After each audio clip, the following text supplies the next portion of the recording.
pays courageux, un pays sérieux et un pays qui comprend ce que les vertus de la solidarité africaine, ou en tout cas qui donne un sens à la solidarité africaine. Le président Chiroma a quitté donc le Cameroun, il était installé au Nigeria. On ne peut pas considérer que ce soit le pays le plus safe de la région. Il était menacé, il a été kidnappé, il a fait une tentative plusieurs fois de kidnapping qui ont échoué. Et donc, il fallait pour lui trouver une terre africaine, parce qu'elle ne pouvait être qu'africaine, pour l'accueillir. Évidemment, plusieurs éventualités ont été posées à lui, et donc c'est naturellement que tout le monde s'est tourné vers la Gambie. On ne s'est pas tourné vers la Gambie par hasard, on s'est tourné vers la Gambie pour beaucoup de raisons.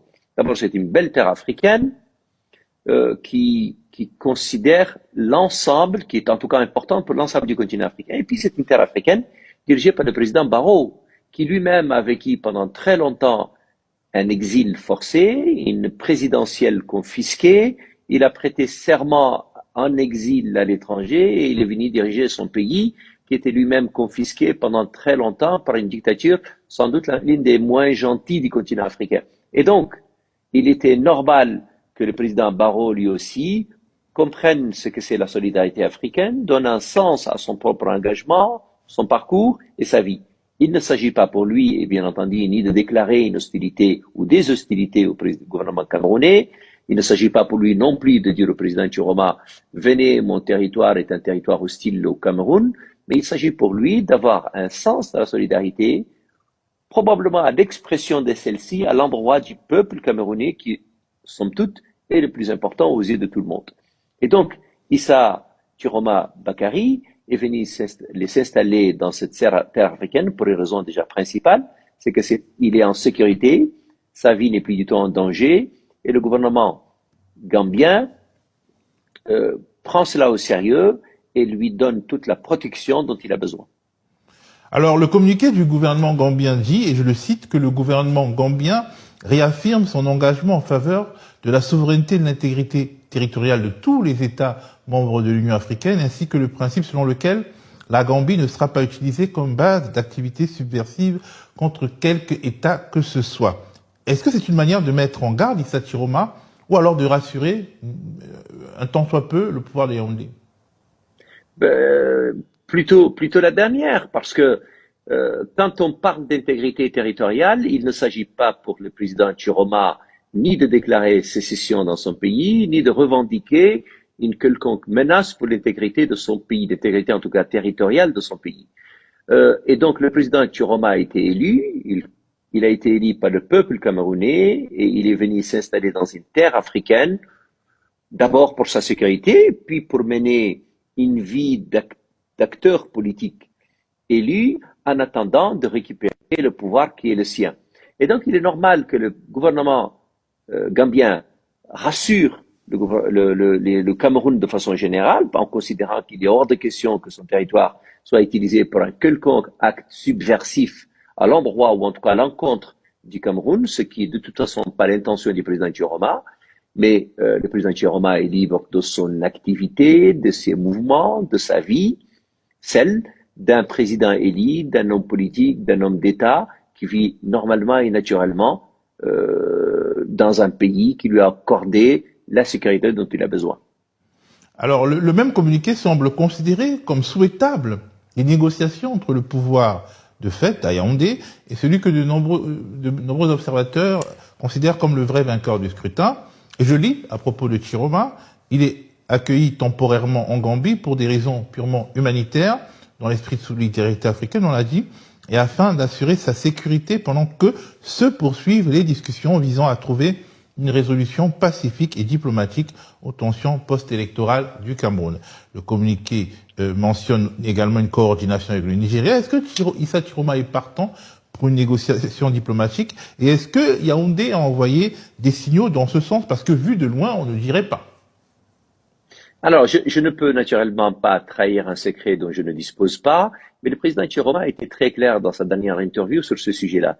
Il est le président élu du Cameroun et il ne sera que le président élu du Cameroun. Toute discussion qui va à l'encontre de la volonté et de la souveraineté du peuple camerounais n'est pas négociable pour lui.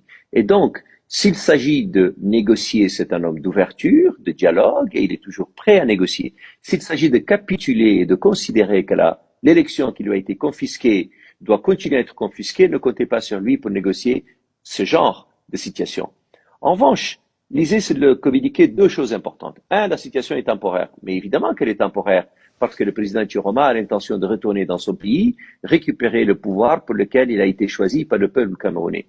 Et puis, la deuxième chose importante dans le communiqué, c'est sa sécurité. Celle-ci n'était ni garantie ni assurée au Cameroun, et il était normal qu'il trouve une terre africaine qui soit en mesure de lui garantir sa sécurité, ce que les Gambiens et tout le continent africain devrait leur en être reconnaissant, sont en train de lui assurer. Il ne lui assure ni un caractère subversif contre personne, ni une volonté, quelle qu'elle soit, de déstabiliser un pays dont il n'a pas l'intention du tout de déstabiliser.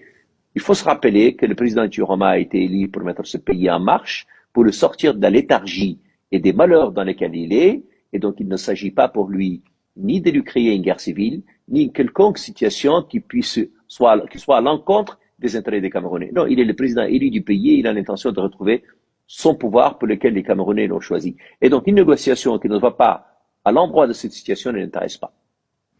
Alors, on pourrait se demander pourquoi la Gambie. Vous avez déjà répondu à cette question un peu plus en avant, mais je voudrais quand même qu'on remette un peu de contexte historique en regardant un petit magnéto. Une délégation de chefs d'État africains était donc en Gambie aujourd'hui pour demander au président Yahya Jammeh de respecter les résultats des urnes et de transmettre le pouvoir au vainqueur de la présidentielle, Adama Barrow. La présidente du Liberia, Ellen Johnson Sirleaf, également présidente de la CEDEAO, faisait partie de cette délégation, composée également des présidents du Ghana, du Nigeria et de la Sierra Leone. Alors qu'est-ce qui est ressorti de cette réunion à Banjul? Qu'a dit le président gambien à la CEDEAO? On voit cela avec notre correspondante Sarah Sako. Ils n'ont pas obtenu l'accord de Yahya Jammeh de quitter le pouvoir. C'est ce qu'a déclaré ce soir la présidente du Liberia, Ellen Johnson Sirleaf, qui a expliqué un accord ne se fait pas en un jour, nous y travaillons. Alors, est-ce que ça a du sens, monsieur Maître Taleb, d'aller se mettre à l'abri dans un pays dont le président sortant a refusé de reconnaître le verdict des urnes, puis a été obligé d'entendre raison suite à des négociations internationales? Alors, vous me dites pourquoi la Gambie, mais pourquoi pas la Gambie? Le président Chiroma, son premier réflexe a été d'aller au Nigeria à côté, mais ayant constaté que sa sécurité n'est pas garantie au Nigeria, il était normal qu'il trouve une autre terre africaine d'accueil. Enfin, il n'est pas allé chercher une terre par hasard, il est allé chercher une terre parce qu'elle est africaine. Et donc la première qui s'est offerte à lui, c'est la Gambie, il l'a prise, ça aurait pu être n'importe quel pays, ça aurait pu être le Sénégal à côté, ça aurait pu être le Bénin, ça aurait pu être le Togo, ça aurait pu être n'importe quelle terre africaine. Ça a été la Gambie, pourquoi pas la Gambie? Alors pourquoi pas la Gambie? Et surtout, pourquoi la Gambie? La Gambie, parce que, encore une fois, c'est le pays du président Barrow. Les situations sont semblables. Le président Barrow lui-même a un parcours absolument similaire et relativement proche de ce que vit actuellement le président Chiroma. Il a participé à une élection, elle lui a été confisquée, il est parti l'arracher avec les dents. Eh bien, le président Chiroma, figurez-vous, a l'intention de faire à peu près la même chose. L'idée pour lui, c'est pas d'utiliser le territoire gambien comme base arrière de quoi que ce soit. Ce qui l'intéresse en Gambie, c'est d'abord sa sécurité. Le reste, c'est le peuple camerounais qui va le faire. C'est le peuple camerounais qui va définitivement, encore une fois, aller donner au président Chiroma la victoire qu'il lui a donnée et qui lui a été confisquée par d'autres. Donc la terre gambienne était une terre absolument légitime, comme elle pouvait être n'importe quelle autre terre africaine, mais celle-ci s'est offerte, le président Chiroma l'a prise, et il faudrait que tous les Africains remercient le président Barrow pour son acte courageux, héroïque et fondamentalement africaniste. Alors, la Gambie n'est pas le Cameroun n'est pas la Gambie, l'Afrique de l'Ouest n'est pas l'Afrique centrale, parce que dans le cas gambien, les Missi Dominici qui sont allés convaincre Yahya Jammeh, qui s'accroche au pouvoir, de partir, c'était des chefs d'État ou des anciens chefs d'État. Et on a l'impression qu'en Afrique centrale, justement, la règle, c'est la confiscation du pouvoir. Est-ce que, du coup, on n'a pas des raisons d'être pessimiste quant à l'enclenchement d'un processus avec la participation de la communauté politique africaine, qui consisterait à revenir sur les choix démocratiques des Camerounais. Alors, il n'y a pas une règle qui ne change pas. Il n'y a pas de règle immuable. Les règles changent et elles évoluent. Elles ont été d'abord à peu près les mêmes en Afrique de l'Ouest. Elles ont pratiquement toutes changé. Elles sont aujourd'hui, vous avez raison, en partie en tout cas d'Afrique centrale, celles-ci, elles changeront aussi. Le principe qu'un chef d'État vienne intervenir dans un conflit, elle ne peut venir que de lui-même. Personne ne l'a demandé. Mais encore une fois, faudrait-il savoir pourquoi on interviendrait. En son temps, le président Macky Sall, donc ancien président du Sénégal, avait considéré que le président Jammeh avait confisqué le pouvoir, que le président Barrow élu devait retrouver son siège. On est évidemment dans une situation totalement différente au Cameroun, où en Afrique centrale, il n'y a aucun chef d'État qui s'est levé pour demander cela. Si encore une fois cela devait se faire, tout le monde en serait heureux, mais je vous le répète, il ne s'agit pas de conciliabule de couloir pour arranger une situation contre la volonté des Camerounais. En tout cas, à ce jeu-là, le président Tchiroma ne jouera pas. Alors, Maître Taleb, certains Camerounais ne comprennent pas qu'Issa Tchiroma Bakary ait quitté le pays et leur demande de continuer à se battre. Que leur répondez-vous? Alors j'ai entendu mon aîné, ma sœur et ma confrère Alice Nkom répondre à cela de façon très intelligente. Vous avez deux choix.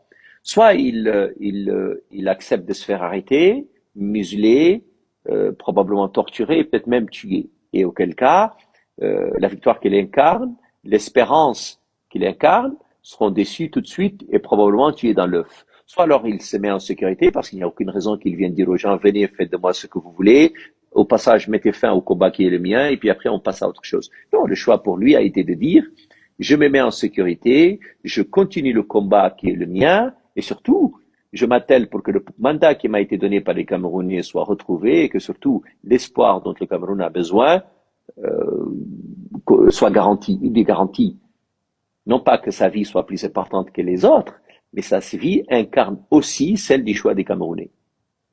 Alors maintenant que Issa Tchiroma Bakary est en Gambie, qu'il est stabilisé entre guillemets, est-ce qu'il va prendre des initiatives politiques de grande ampleur sur le Cameroun Mais suivez, surveillez, les prochaines semaines seront édifiantes.